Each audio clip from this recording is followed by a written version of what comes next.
So this is the simplest of improv performance games. It's called Dr. Know-It-All.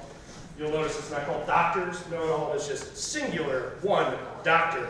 So sitting in front of us, we are lucky to have an expert on everything in the entire world. You, the three of you, are one person, and we will take questions from the audience on any subject in the world, and you will know the answer to them, but you're going to answer the questions one word at a time.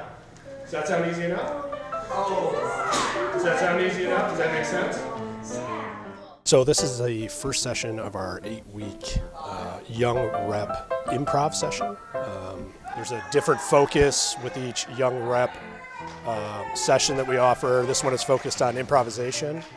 So right now happening behind me is an improv game called Dr. Know-It-All, where 3 of the students field questions from an audience and answer the question one word at a time, building an answer together. So it is sort of the most basic improv game and a good way to introduce them to performing improv, as it's improv is built sort of one line at a time because you don't know what's going to happen next, and it's all contingent on what's already happened.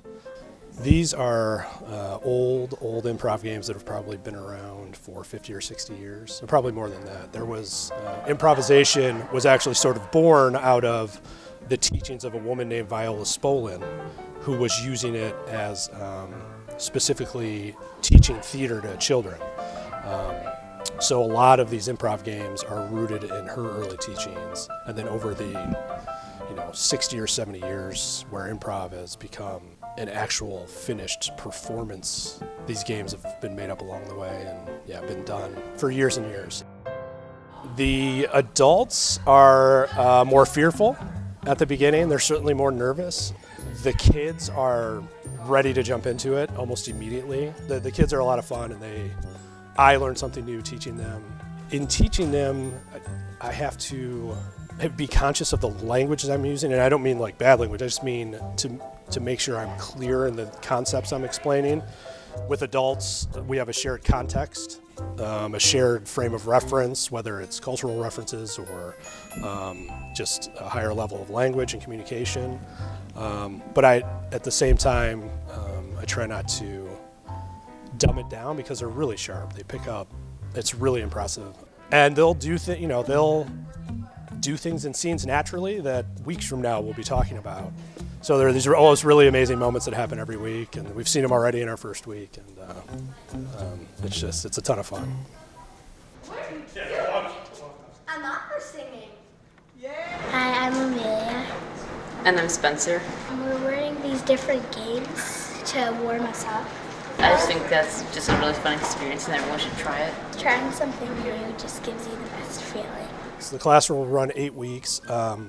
We will move through the 8 weeks from the sort of introductory improv games where they're literally building this thing one word at a time to sort of taking the training wheels off and have 2 or 3 of them up there and just give them a suggestion, and they'll create a scene from that suggestion. So it's as I told them at the beginning of class, it's essentially just playing make-believe, but you do it on stage and we sort of polish it up to make it presentable for an audience. So we'll get to the point where they can just take a suggestion and at that point would have gotten to know each other well enough and trust each other enough to build a scene together from nothing. So they'll have more freedom, I guess, on stage as we progress. At the end of the 8 weeks, we will do a class showcase, and so depending on the progress we make throughout the session, that will dictate what performance games we play. Most people's exposure to improv is Whose Line Is It Anyway? And we'll play some of those games that they play on that show.